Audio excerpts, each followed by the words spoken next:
So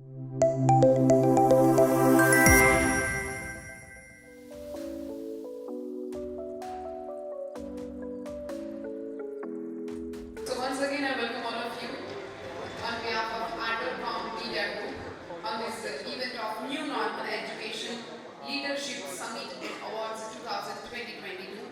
And now we will restart this event with the topic of National Education Policy 2020 for Higher Education, Action and Implementation in New Normal. And for this topic discussion, we have one panel discussion, and for that, very first, I would like to invite on stage our panel moderator. Our panel moderator is Dr.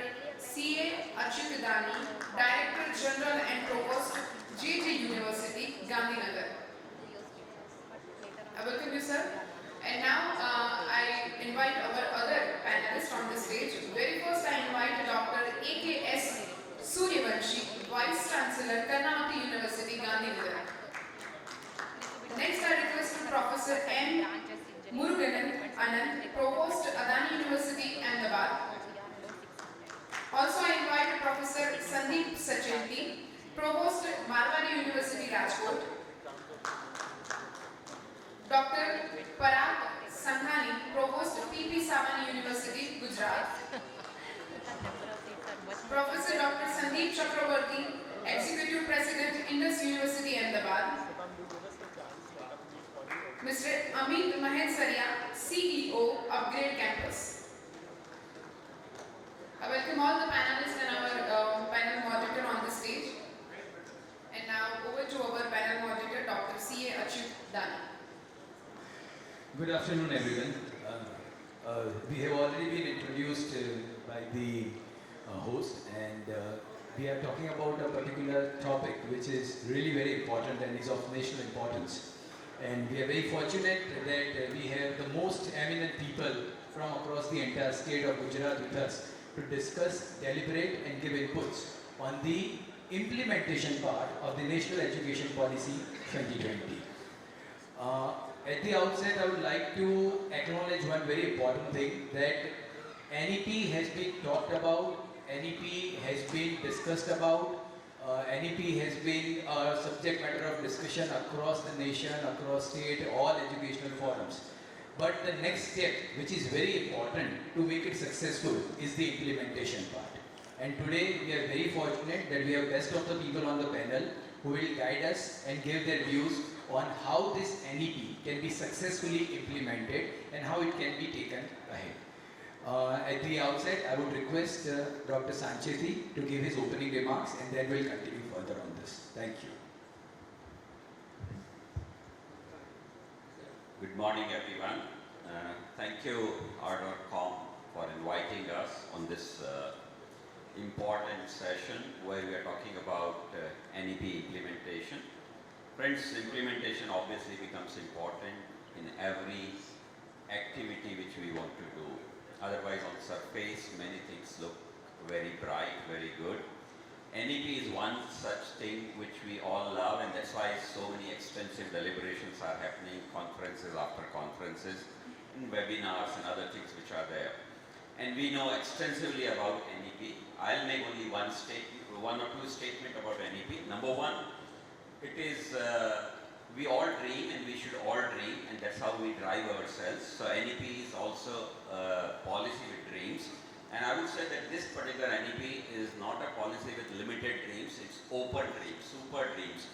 And you know that super dreams are sometimes difficult to achieve. And that challenge should be there always in front of us, and this NEP throws us with that challenge, number one. Number two, NEP talks about all the major aspects of our academic research or institutional life. It also talks about all the important facets of what you call access, equity, quality, transparency, accountability, which are continuing for many years in some form, maybe quality in last 20 years, maybe access and equity last 40 years, and so on and so forth. Government has been driving, agencies have been driving, councils have been driving. What is possibly missing, in my opinion, in terms of a direct touch in NEP, in terms of what more could be added to these five elements is, number one, diversity, which is rather limited in terms of scope, though multidisciplinarity has been said, but we have many institutions which are what you call unitary type, like say engineering only, medical only, law only. How to deal with them? I think those answers are not available. Let it be, but we should find the answers. The other two elements which I want to add is speed and efficiency. These two aspects are the most important going further in any business or in any education or in any research. If I do a research which takes 10 years and he does a research which takes 5 years, he'll be a winner for sure because he'll set the standards and he'll lead the game rather than me leading the game. So speed and efficiency, something is very important. We have to keep in mind. And therefore, when we keep lingering on that someone will come and tell us something to do and we will do, someone will approve and suggest us something to do, we will do, or when someone owns something and says that okay, this is okay and therefore you do it, I think those are, in my opinion, I'm sorry if I'm making those bold statements here, those are partly or grossly wrong approaches, I would say. You have to take a risk. When you do business, you take a risk. When you climb the hill, you take a risk. You do certain things, you have to take a risk. In this case, the student centricity has been emphasized, Education 4.0 or NEP. Till now, we probably didn't find even institutional centricity or departmental centricity or even faculty centricity. But in this policy, we have gone to the extent of emphasizing on student centricity. What it basically means is, student centricity means is freedom to do certain things. I would study what I want to study rather than you teach me what you want to teach me. I think that philosophy has to be understood and changed. And therefore, student centricity comes into the picture. And with the student centricity, the role and responsibility of institutions and their heads like you, all of us, or you, some of you, becomes much more. And therefore, I'll only emphasize on one word called autonomy. I generally would say that most of us do not understand autonomy. And even if we understand autonomy, we don't have that risk-taking capacity to implement the autonomy. Autonomy basically means you have freedom to do things, but with that, there is a responsibility, there is an accountability, and there are some other issues which are there, which we don't want invariably. I have seen lots of my colleagues, they have been given financial power, administrative power, yet for 1,000 rupees they will send a note to me saying, sir, if you approve it will be better, it will be passed in the accounts easily or whatever, something like is their approach. A lot of my colleagues, Vice-Chancellors, fellow Vice-Chancellors whom I keep meeting, by the way, I was also President of Association of Indian Universities, so I keep meeting at the top brass very regularly. They will come and tell me that, sir, our finance committee, our finance officer didn't allow a repair of 25,000 rupees, which was very essential, and he quoted this, that, whatever. I think we are all very poor when we don't understand the rules. You have to understand the rules of the games and then take the risk of implementing it. That is what basically autonomy means. If you record the reasons why you are doing it, if you do it through proper bodies, and if you are doing it in the interest of the institution and the students in particular, I'm sure all decisions which you are going to take are going to be acceptable in general without any problem, and that's what is needed for NEP. NEP today is fully implementable. ABC, already the frameworks are there. ME, you have to make this team. Multidisciplinarity, you can do. Research focus, you can do. Various things which you can do. The only challenge which NEP today has in terms of implementation is that the highest level body called HECI has not been formed, and accordingly the 4 pillars of the HECI which are also going to come into existence are not known to us. That's the only bottleneck, but that doesn't mean that the building which we are going to construct is not providing the shelter or support enough. I think NEP has equivocally said many things about skills and vocational courses and different nomenclatures and various other things which you can do. All can be done within the game plan and the scope of the institution where your governing boards, your senates, your academic councils, your research bodies can take decisions and go ahead with that. I'll be very happy if there are some challenging questions put to us in the end. I'll be able to answer. That much confidence I have, and hope others will also support such difficult questions if they are given to us at the end of the our session. Thank you so much. Thank you, sir. That was indeed very clear. and Sir has focused the parts which are very essential for the effective implementation. When we talk about more of the autonomy for the educational institution, higher educational institutions, or when we talk about the holistic and multidisciplinary education to be given, keeping students and the faculty members at the core and related things. As Sir has said, that it is more about willingness of implementing the NEP at our level is very important, because the regulatory framework will always be there. It was there and it is quite supportive. It is much more supportive as compared to what it was before. So it is up to us how we built it. We do not wait for the things to come in. We start doing it, we start achieving it, and ultimately we take up the responsibility of what we are doing. On the same lines, I would request Ananth sir to give his views on the particular point. Thank you, Achyut and Professor Sancheti, for the beautiful elaboration. Well, this is such a vast subject.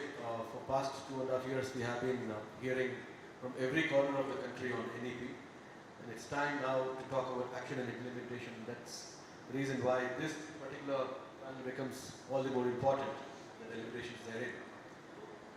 I should just start by telling autonomy, and Professor Sancheti was mentioning about autonomy. Now, what comes to my mind is about the responsibility, the accountability that we take on as leaders of the institution. With student centricity being the focus, now are we able to define the attributes that the student should, or a learner centricity should bring out of an institution? Now, in my view, it's very generic, which I've looked at. It could be resilience, or sensitivity, or creativity, or learning to learn, and solution centricity. These are some generic traits that I'm looking at. Now, student centricity, obviously, getting the students ready for the future jobs, which today morning Professor Ami also was mentioning about this, the future, and Professor Shantakumar also was mentioning about it, the future jobs. The tomorrow's jobs are yesterday's past. It's like it's gone. The skill requirements for tomorrow's jobs is already past. So we need to really look at what generically the students are going to need. And all these policies are going to be basically enablers. If they are going to be showstoppers, then the policies are going to be an impediment rather. I think the national education policy has opened a huge ground for us to explore. It sets a base for us to know that this is a track, but in this track, however fast you want to proceed, go ahead, but they are not wanting to stop. So in that way, I think a lot of freedom has been given to the national education policy for us to implement. We do have doubts. We do look at the peers to say that, okay, have you done this? So can I do it? Should I do it? All these questions keep haunting us from within. But again, this is a journey. This is a journey. We all are here together to start somewhere, grow together. And I always love to quote a formula on to look at. In this journey, we should all cooperate. We should start sharing knowledge. These platforms are good for sharing knowledge. So that is a start. We know what you have done, you know what we have done, and so we know what together we can do. Right? And then how we have done it. So this is exactly where the knowledge of how you implement, or each of us implement, comes to one table. So that is collaboration. Let's start collaborating on these aspects. Right? And then we create value. That's co-creation, and then we co-evolve. I think NEP should have this model of framework to have the journey together. Unless otherwise we do that, I think we will all be left out and we will still be the FOMO, but yet not take the first step to make NEP a reality. If we keep on looking at regulators only to guide us, they are here to facilitate us rather than guiding us in every step. Right? And NEP also mentions about multidisciplinarity. Various forums have been discussing with our academic fraternity on these aspects too. The multidisciplinarity, as a university we are offering multiple disciplines, but then the approach needs to be interdisciplinary. Are we looking at the models which can do that? Are we looking at research problems which can blur the disciplinary boundaries? And are we looking at how to make it truly transdisciplinary rather than looking at confining to disciplines? This is one example which I'm taking about, and how at the governance level, at the faculty enablement, or should I say instead of faculty development, I would love to use this phrase faculty transformation programs, because now we are looking at rethinking the whole approach. The old conventional models are not needed, and so we are trying to erase it out in some fashion and then redo it again in a fashion that can take us to the destination, right? So I think innovative approaches are required. Not everyone would do the same way, but there is a lot of innovation that is required in the implementation of the national education policy itself. I'll stop there and hand it over to Achyut, and further deliberations and interactions with more than welcome. Thank you. Thank you, Ananth sir. That was on the point. And as we are taking this topic ahead and we are evolving more into the understanding of the implementation part, the question which needs to be addressed is how at an institutional level, we who are leading the higher education institutions can start implementing the NEP. So within the organization, we need to start first, as we all start together in a cooperative manner, coming together, and we all decide to implement the national education policy to the fullest. It will make some sense and would deliver certain results. In the morning session also, we had a talk about unemployment being generated, or educational unemployment, structural unemployment is already there. It is already there in place, and we need to defeat it, we need to come out of it. And for that, it is very essential that NEP is implemented in its fullest sense. Now, I would request Suryavanshi sir to give his inputs on how this NEP can be further implemented from his point of view. Thank you, Achyut ji, and good morning, friends. I think we all are from academic fraternity, and it's lovely to see you all this morning. This topic is so important, and I think everyone sitting there knows a bit of the pathway about it. But one thing I want to start before I share my thought, the risk is too high, and I'll explain the risk is too high. India today is a $3 trillion US dollar economy, we all know that. Now in $3 trillion US dollar economy, if 1% mistake is there, that comes to $30 billion US dollar mistake. And then multiply by 12 months, it comes to $360 billion US dollar. That means in close 1.5 years, entire India's foreign reserve will be wiped out. That is a big mistake. We can't afford. Similarly, by 2030, hopefully we become 2027 rather, we will become $5 trillion economy, as envisaged by Honorable Prime Minister. And there, if you make 1% mistake, that means $50 billion US dollar mistake. And if you make that 12 months, today the foreign exchange reserve is something around $530 billion. What will happen? So risk is too high. Now coming to national education policy, if you are not able to implement it nicely, the risk is higher. And higher in a sense, it will be rejected by the student fraternity because they can't be guinea pigs all the time. And we can't treat them, because today's generation is far learned, far aware about their needs or what is going to happen globally. So they are not connected with the peers in India. They are connected with the peers throughout the world. So they know which economy, which country is implementing what form of education at what level. Now, having said that, if national education policy implementation part, there are few challenges, and challenges, right, a lot of deliberations have happened, consultation has happened, but the students' body have not been consulted as much. I wish the policymakers should have consulted. Education group, students group, the small cohorts, representative have not been consulted. So the flaw is already there. So we have a product which has a bit of crack. However, the time is there to cement that crack, and the implementation goes like that. Immediately, we have to have the academic bank of credit running very fast. Today, if two universities, for example, Marwadi University, Savani University and Karnavati University, I have to recognize them. Two universities have to recognize each other's courses. That's not fair.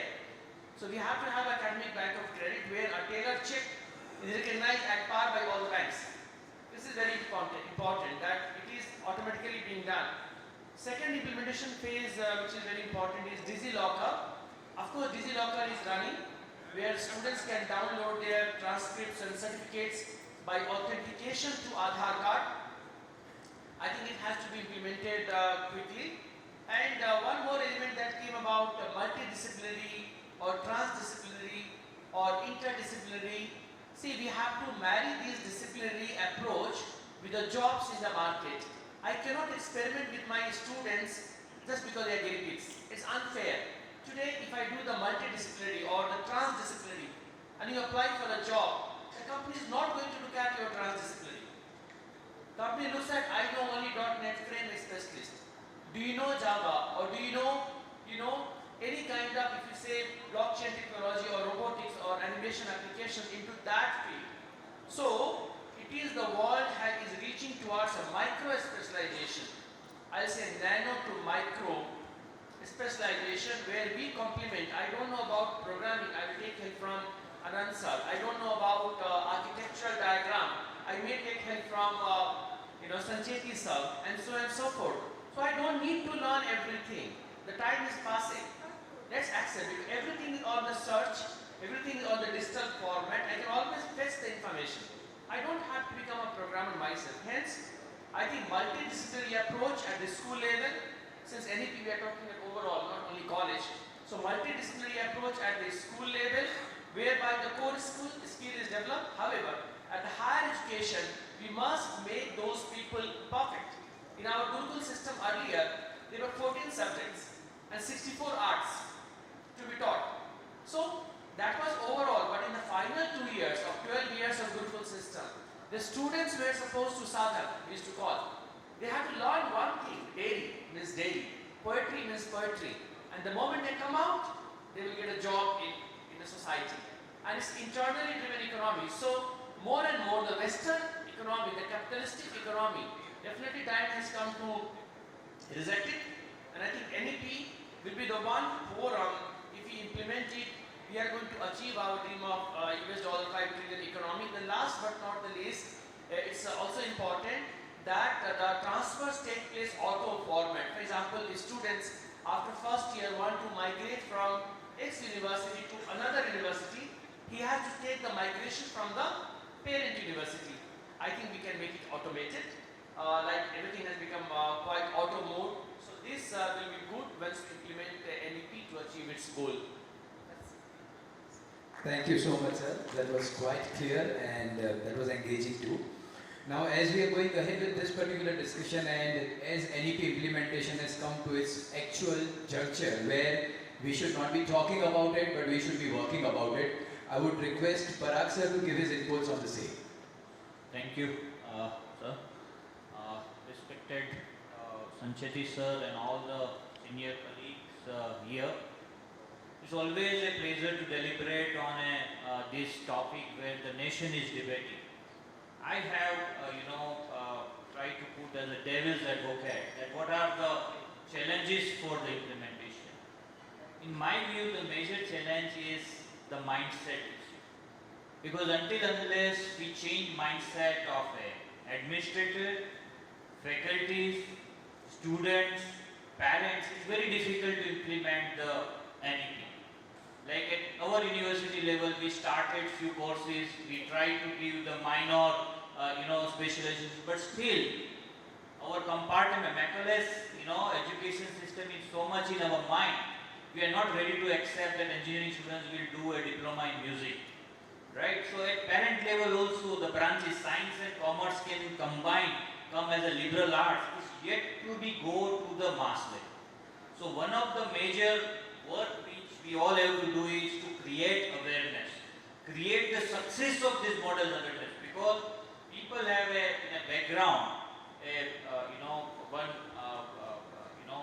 problem in their mind that what will happen, because science and commerce person will do, whether he will be not expert in science also and he will not be expert into the expert. So hybrid, like BT code, and we should not have any hybrid product out of our education system. So that fear we need to overcome, and we all as a collective senior administrator of a academic institution work on these aspects, changing mindset. Like for example, we have a student from 13 countries, and in PP7 we are now facing difficulty because if I will go for the mother tongue, how I will cater to this diversity? right? We have students from around 18 states, but how I will be able to cater if I will start teaching in Gujarati, right? We have a lot of force to teach in mother tongue, but one hand QS and all the TH ranking looking for the diversity. When I go for diversity, how I will go for the, like, so these all are the practical challenges, even mindset challenges we have. The second point I would like to put it as a resource issue. How many of your institutions or our institution, Gujarat, in last 5 years in technical education fee has been increased? No? Anyone, will say that government forcing for last 6 years we have the same fee and I have to implement NEP where I have to put additional resources, where is the funding will come?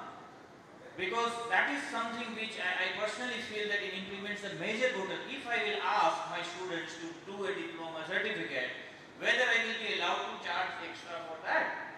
And this is the typical Gujarat issue. And we have to look upon these issues that how to generate resources for the implementation of a NEP. Because so many things is good in intention, but when you try to put it in implement, and that's where the collaborations has to be encouraged. There has to be. So this is my opening remarks that we have to work on the resources. And third point I would like to say, training of a manpower. To handling diverse people, to have so many specializations, giving them. So these are the major challenge. We do not have a normal teaching. You take a name of any of the government universities, and you will find that there is a huge vacancy there, right? If you look around many engineering colleges, hardly 4 or 5 senior staff members. There is no associate professor, there is no professors for teaching normal engineering. How we will generate, manpower to implement this, such a big case. So I will say that we have to work for the innovations for catering to these challenges, and our level at university level we are trying to do that. In a future discussions we can come out on that, but these are in my mind the 3 major issues which we all have to deliberate and find out the local solutions for these issues to implement the NAP. Thank you. This is my. Thank you, sir. It is very well articulated. The 3 important things which sir has articulated and tried to put forth in the discussion to us is about him having a mindset, a positive mindset or enabling mindset to do something that is required to be done, resources which we need to create or generate to implement the same, and third is the manpower training. These are the 3 very essential aspects and we all must look into it. We are already looking into it, and rather everybody at our own level is trying to address these issues. We all have innovative ways and means of finding out a solution. Just before the panel discussion started, I was having a conversation with Sancheti sir and I was posing him a problem that sir, this kind of problem is coming. So Sancheti sir guided me with the same, there is a problem in our mindset. It is an enabling environment. We need to take a bold decision. We need to make it correct. We need to take the responsibility of the same and we need to go ahead about it. So that's what is needed at all our places. We have to see that we take up the responsibility. We may raise a question about availability of manpower, resources, or maybe a mindset, but who will go and change it? It is us who will have to do the job because we are heading the institutions. We are the one who are in a position to touch millions of lives. Based on this basic conversation we had, I would now request Sandeep Chakravorty sir to give his initial remarks. Thank you, sir. Very good afternoon to all the respected panel members here, and I would like to first thank ArdorComm and Chandanji and Sujata ma'am for giving me this particular platform to express the views over NEP action and implementation, the challenges as being put forward by all the respected panel members here. We are a young university, young leadership, young team members. I would say that is one of the common factors that I was hearing today morning when ArdorComm was just sharing their leadership team and the group members. And they say that being young, they have a lot of energy, enthusiasm. And we too, in similar lines, have a lot of energy and enthusiasm towards implementation of this.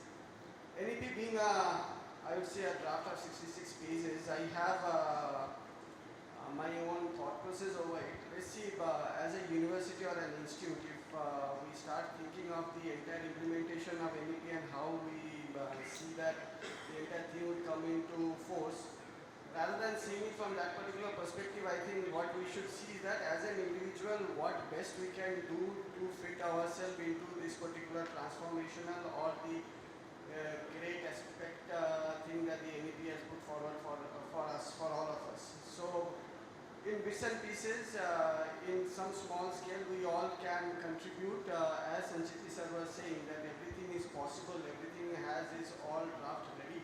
Let it be the research part of it, or let it be the, I would say, this minors that sir was talking about, the giving these choices to these particular students and all. But yes, having said that, there are challenges in terms of the training sectors of the faculties. We have a greater challenge being a faculty and delivering that into the classes and all. But what I feel is, in small scale, this can always be brought up, and there are chances and there are rooms for putting it and seeing that takes shape, and in times to come, maybe in totality, we'll be able to implement it and get that particular fruit once that takes the complete, complete execution of it. But rather than waiting for the complete execution, in some form or in some small steps, you should always take it. And I have a point another to make out here, that we have strength within all the university leadership sitting out here. Let's say NEP also talks about value education, NEP also talks about the Indian knowledge system, NEP also talks about giving the Indian knowledge system into the curriculum. In that particular area, maybe our institute being into this particular sector for long, right from 2015, we have certain strength onto it. Similarly, the other institutes, other universities will have their own strength in some domain.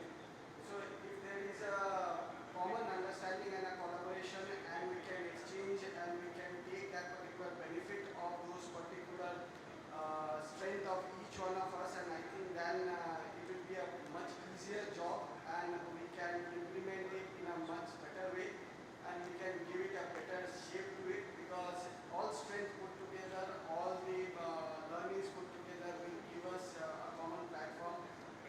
Discussion like this, platforms like this will help us to understand that what we should do and how we should proceed, and what are the way we should take it forward for the greater interest of the students and the faculty.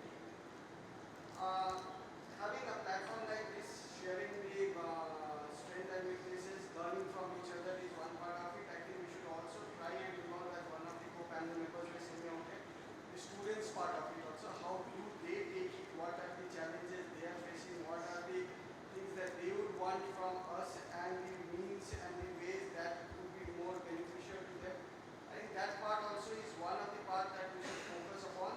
We should also involve the students into some forms, because ultimately they are the one who are going to take it, and they are the one who are going to get benefited of it. We are just the media. We are deliberating, we are debating on that particular part, and the ultimate stakeholders or the ultimate gainers, they should also play, or they should also be thought of.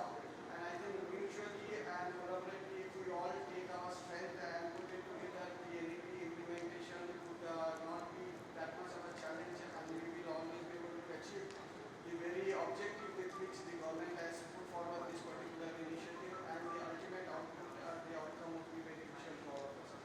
I think that's all. Thank you so much. Thank you so much, sir. Collaborative attempt and inclusive approach of the NEP implementation, including all the stakeholders together, is correctly pointed out.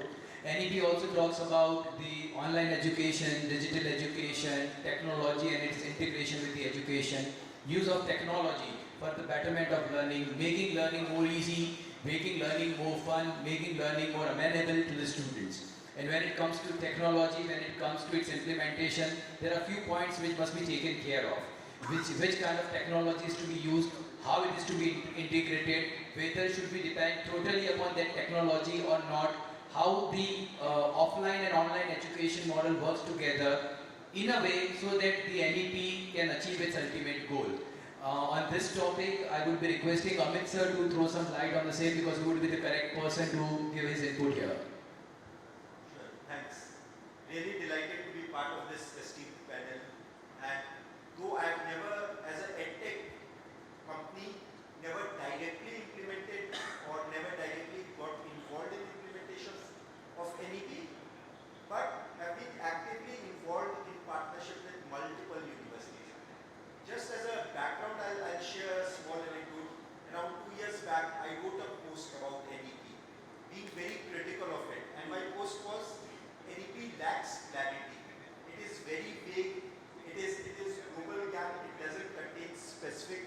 points. And over the past 2 years, in fact, one of the great leaders showed me that that's the beauty of NEP, that it's vague, it's not specific, it's not prescriptive. And then I've seen very few universities run by great leaders who've taken this drawback of being vague or lack of clarity and using it to progress their universities. NEP does not restrict you, it lays down the guiding principles, the 5 principles and associated things. Now it's for the university leaders to think, how would you implement it? How would you take steps which meets your perspective? I think I've been into this sector for long, at least for the past 15 years, interacting with, and 15 years I know in this gathering is not long, but have interacted with multiple different government side, regulator side, universities, foreign universities, tech investors. And one thing that is very clearly visible is the government and the regulators have become more open towards change. They are willing to live with that uncertainty. And that brings to the second part of my topic, which I'm seeing is most of the universities are actually experimenting with flexibility. One of the important things is if we have to actually do access equity, we have to embrace online learning. I know online learning is something which is a very debatable field. I'll not go into it, but one thing which is very certain is people have apprehensions whether online learning would deteriorate quality, which is one of the pillars of NEP. If in today's age you can maintain quality while implementing online, while not fully moving online but using a blended approach, and we've seen multiple scores of universities doing that, adopting blended approach to actually get solving around the problem of accessibility. I think that's very important. Second point, as I was mentioning, is around flexibility. All of you will be hearing in newspapers or draft guidelines, UGC coming with a lot of open policies, be it professors of practice, be it online degrees, be it dual degrees, that a university student can do one degree and parallelly do a specialization in another, or it can even be entry of foreign universities. Most of these places, in fact, we are working closely with universities to actually implement. And one thing that I've seen is, it's not someone else would take the initiative or someone else would decide, neither UGC nor government, no one else. It's the universities will have to decide and then tactfully inform the regulator rather than seeking approval. And that strategy is working fine. Very nicely it is working out. So we are working with a lot of universities who started taking baby steps towards it. And we are able to see the results towards implementation. And last point, as one of my panelists mentioned, it's very important in this whole journey not to go through the 66-page NEP document, but go through the basics. How do you actually train your employees, train your faculty? In fact, we at upGrad have also launched a completely free of cost training program for faculty. It's a faculty development program, and I think it's a long-term initiative from our side to actually train the faculty so that they get prepared 1 year or 2 years down the line for implementation of NEP. I think it's an ongoing process. It's not a goalpost or a milestone that we need to achieve. Perfect. Thank you so much.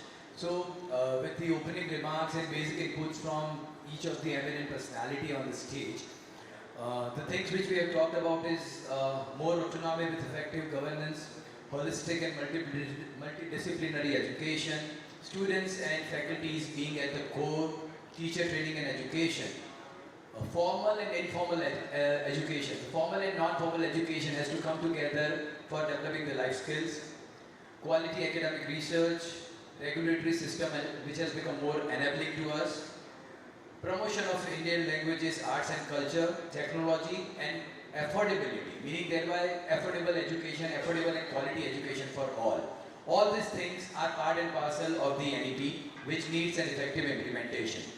Now we have got few more minutes here in this particular panel discussion. So introductory round and introductory remarks were given, and the best part is that most of the introductory remarks were, I can say it was an essay itself pointing out different aspects in relation to the implementation of the NEP, and we are very fortunate that we could get it. And I think a lot of information has been spread, a lot of information has been disseminated in this hall, and I would request first any of the panelists, if they want to give some more inputs on any of the things which we have talked about, or I can also invite some questions from the participants here. Before we go to that, I have a little thing to tell you, that as we are also at JG University, which currently I head, we looked at and we took up a program which is a years old program, a genre old program, which is called MCOM, Master of Commerce program, which we all have, right? We all know that the gradual progression from BCom is MCOM or MBA. So we took up MCOM program, but we experimented with it. And why we could experiment? Because we had NEP in place. We knew that if we do something new, we will not be in trouble, and we will be able to do something really good for the ultimate beneficiary, our students. So we have an MCOM program which is curated only in education in US accounting and taxation. So we have students, they give an entrance examination, they study for the first semester, US accounting and taxation as their core. They work for the first semester for the 6 months, right? And from the second semester onwards, they are on the job at a salary of 25,000 rupees a month.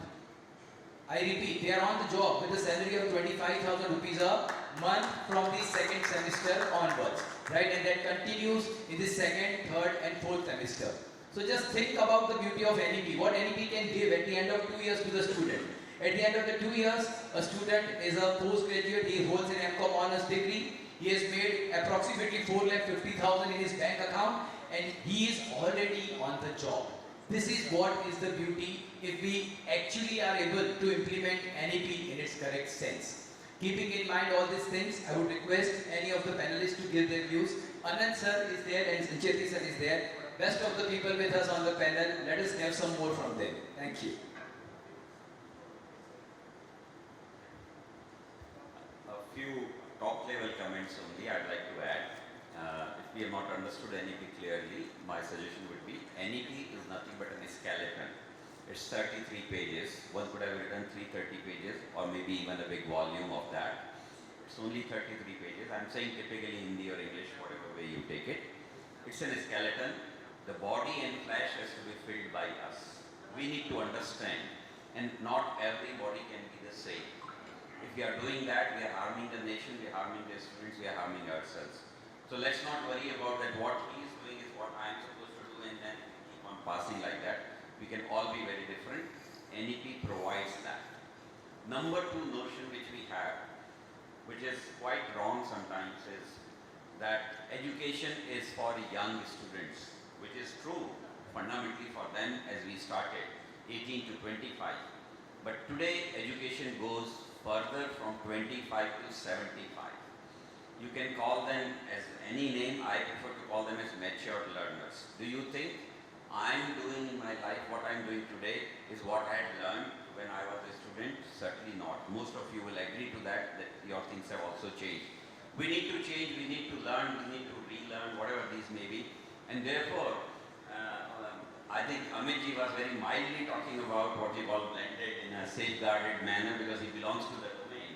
But we have given a report to UGC on blended teaching learning, you can see last May. And we are very clear that 25 to 75, if I have to learn something, I may not be able to sit in the class. I may not be able to spend so much of time. And therefore blended will be the way to go. Now what to blend and how much to blend and when to blend, it's up to you. I may drink a glass of juice with a lot of water in it, a lot of sugar in it, a lot of masala in it, or whatever it may be, is my call. And therefore the blending has to be yours. And why yours? Blending has to be what the student wants. Similarly, so much of flexibility that I can earn my degree from 10 different institutions by doing 10 courses from 10 institutions simultaneously is also a possibility. I'm not saying that it should be done like that. I'm just talking about an extreme case, and two of them can be international. I had dreamed to go to IIT, I did not succeed. I may still do one odd course to learn something about IIT culture and IIT philosophy or whatever approach and still do my degree. There are various avenues which are there. Like NEP, there is a structure called ABC, Academic Bank of Credit. It's also a structure full of openness. You can get degree of what you call Bachelor of Liberal Education if you want. The government has not come out with that right now, but very soon it will come out. I take 20% courses from management, 20% from engineering, 20% let's say from some allied medical health, 20% from performing arts, 20% from commerce. Which degree would I get? Who would give me a degree of commerce or arts or in that? They say, no, you have not done enough. I would be eligible for a Bachelor of Liberal Education. That would be my claim as a student. But it is not saying that everyone has to do the same thing. Those who do not believe that they want differentiation can still do the standard things. We go to restaurants and eat thalis one after another. But those who want specific things go for a la carte and order and get it done. A new kind of a policy framework where there is a lot of openness. The brightest of the students can go fast and earn degree faster, can learn advanced courses while doing the same degree and justify in an interview board that I am much better than compared to others. And a slow learner without putting his head in shame can do a degree in 6 years rather than 3 or 4 years, whatever it may be. And therefore, flexibility given actually is helping every particular stakeholder. At institutional level, yesterday we had our academic council meeting. Some of the answers I'll give points which are raised. We have done away with the requirement of all these transfer certificates and migration certificates on record. Day before yesterday we had an IQAC meeting. We were probably 20 people in that. 5 students were there. Most of the inputs which were given in the IQAC meeting were by the students and were highly appreciated. What I'm trying to tell you is these changes will come. They are slow. Education is a slow-moving thing. It depends on us. Slow-moving thing, traditionally, it's not like industry that you bring one raw material from America, another machine from Germany, and tomorrow the product will be Indian, which is of high class. It is not like that. We are mentoring and mending the mind, so it takes slow process. But NEP is able to do all that. So I'll be very happy if there are some testing questions put to us. We will be able to share our experiences and answers to you. Thank you. Thank you, sir. That was indeed very clear and the height of, I mean, it was a point which was to be discussed at these, this kind of things which we need to discuss at these kind of platforms and forums, because the most important people and the most eminent brains are available to us. There are few inputs from two of our other friends on the panel. I would request them to give it to us. Thank you, Achyut. See, I just want to make one point on this. If student centricity is going to be the only focus here, learner centricity is all that national education policy is calling out for, then empowerment is the only game outcome. We are talking of empowerment because employment is a subset of empowerment. You get employed or you employ. So the one who employs the entrepreneurs, and then they start making a career out of their innovative and creative expression. It's extremely important for us to be that platform as an institution, so that these minds grow out into this world.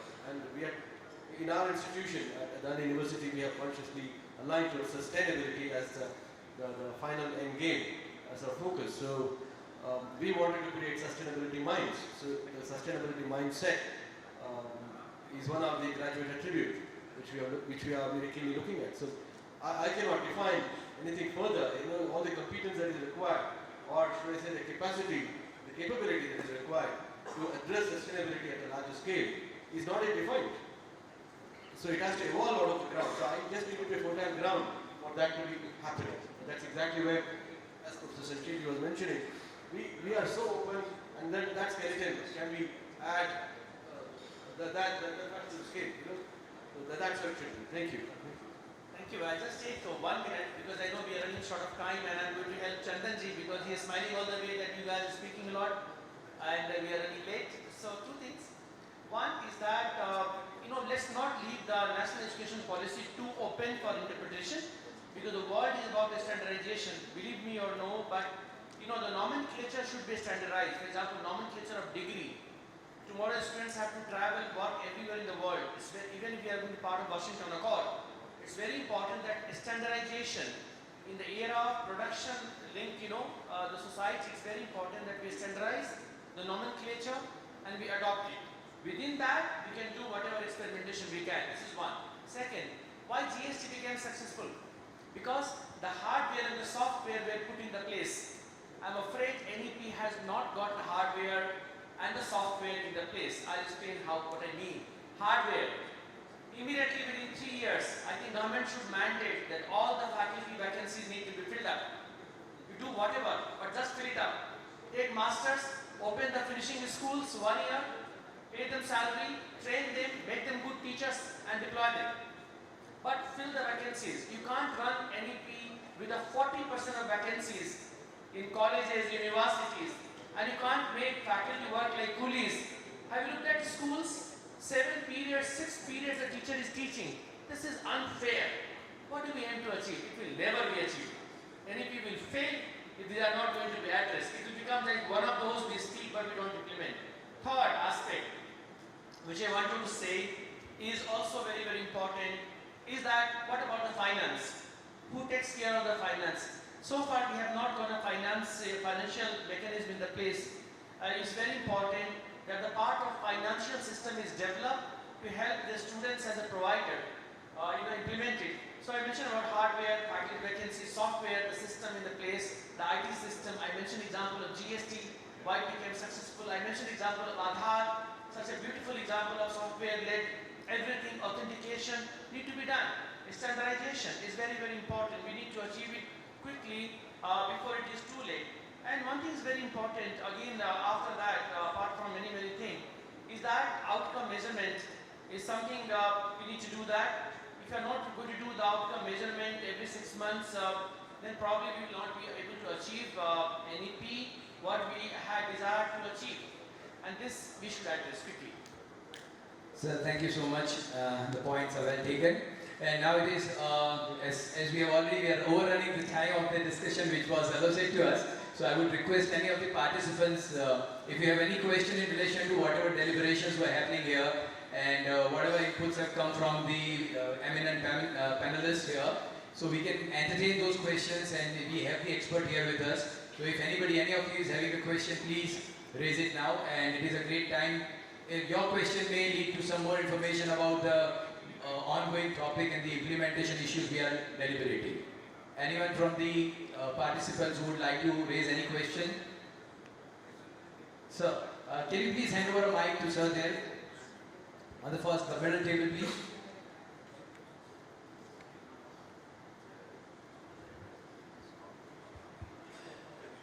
I requested them.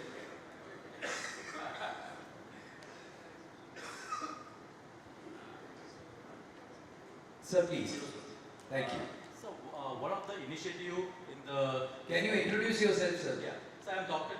Parag. I am the Associate Dean of KSFC University in Vadodara. Yes, sir. So, one of the initiative in the NAP, especially in the policy, is the how to increase the GER ratio, the gross enrollment ratio. So, what we have seen in the ambition, especially in the engineering education or technical education, the core engineering, over the mechanical, chemical, civil, electrical, the seats are going down. Right? If you talk about the computer science, last 5 years there was 6,000 seats, now there are 21,000 seats. If mechanical, chemicals, hardly and more than 10% seats are getting filled. So, what about the core engineering? And that we see the trend, like the mechanics is going down, CS is coming up, and the trend is going on. So, how do we survive as an engineering institute in this area? Right, the question is well understood. I think most of us have understood. Sir is there to answer the same. We need to revamp the entire curriculum. Only answer is that if the people are not opting, and please try to understand again it's demand and supply. If you see the technology change where you can have a plant with the 500 mechanical engineers, I'm just giving an example that we have in Sujan Torrent power plant, now which runs with the 45 or 100 employee. Earlier saying, in a Sabarmati coal-based power plant you need 5,000 engineers. So technology is changing, we need to change, we need to rebuild with the newer concepts, because the similar way of civil, mechanical or core branches cannot again survive because there is no demand. And so compared to that there are so many things. So we need to relook rather than waiting for the environment to change. We need to adapt this things. I think Sancheti sir can. Question is very good, and I also keep thinking about these things many times.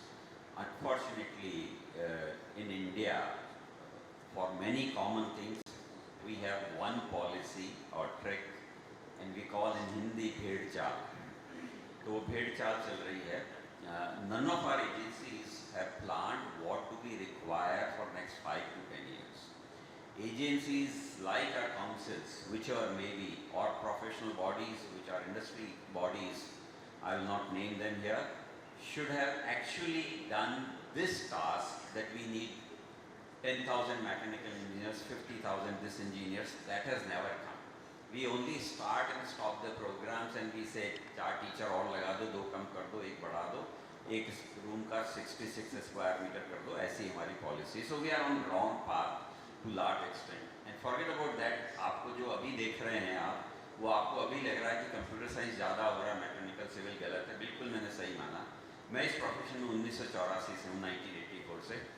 मुझे याद नहीं पड़ता है कि 1984 से हिंदुस्तान में कोई भी मटेरियल्स का, खासतौर से मेटलर्जिकल और माइनिंग इंजीनियरिंग चालू हुई है, जिसकी महत्ता आप समझ सकते हैं कि अगर कंट्री को ग्रोथ करना है तो इंफ्रास्ट्रक्चर को ग्रोथ करना. इंफ्रास्ट्रक्चर का मेजर पार्ट स्टील और सीमेंट होता है, और स्टील और सीमेंट माइनिंग मेटलर्जी से ही रिलेटेड है. हमने कोई भी नए प्रोग्राम, रिसर्च वगैरह कुछ भी नहीं चालू करा. So we have been in this habit of doing something which we do not know. We are producing people for the world. I think that's a wrong thing which happened for whatever reasons. It's right time that some of us, people like you or people like us who understand that, will try to correct it in a certain way. Okay, so yes, point is very pertinent and very valid. Hopefully those who are wise will make sure that they do mechanical engineering, because CAD people will be required in computer science. Mining के open cast mining की designing है, CAD बनाना है, वो होगा. Robotics के सारे इसके साथ होंगे. So people who are wise will take the right discipline as a core discipline and do computer science on top of that, because it can set very easily in related terms, not absolutely. So we will have to educate people, counsel them, and hopefully some of the Indian corrections have come by force. So let's hope if that also happens. Thank you.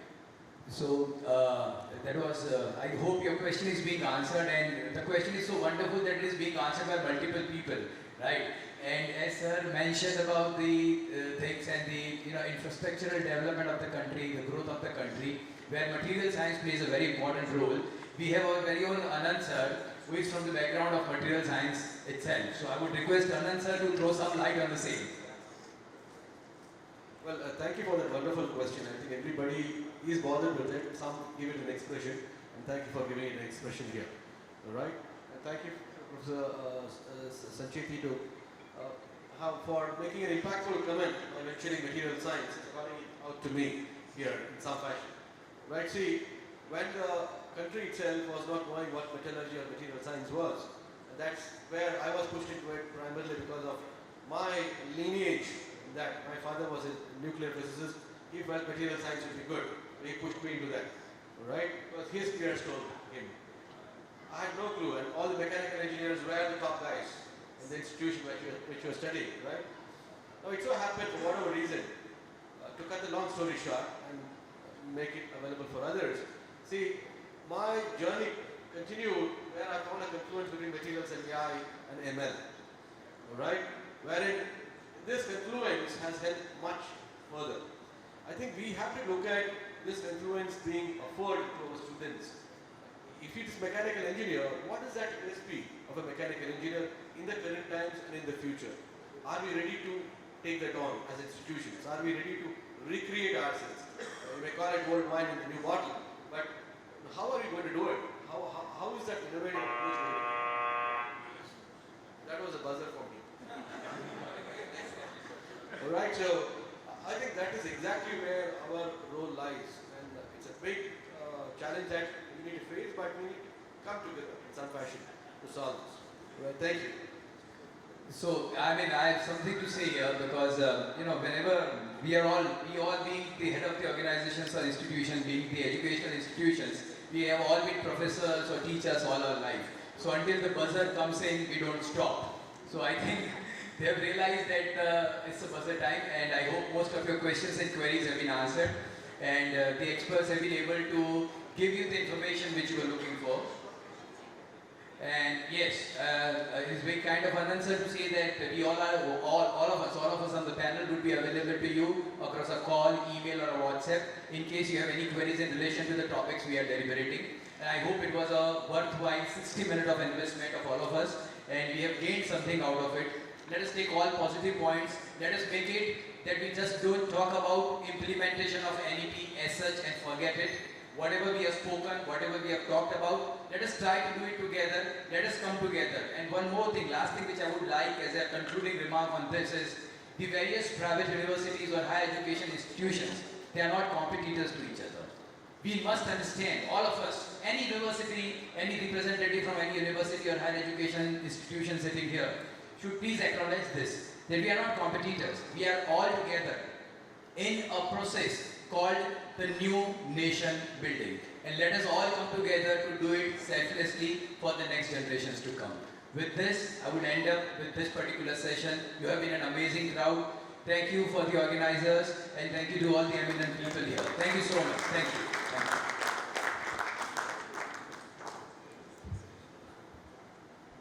Thank you so much, and I'm really very sorry. We are running out of time, so I just tell them to put a buzzer.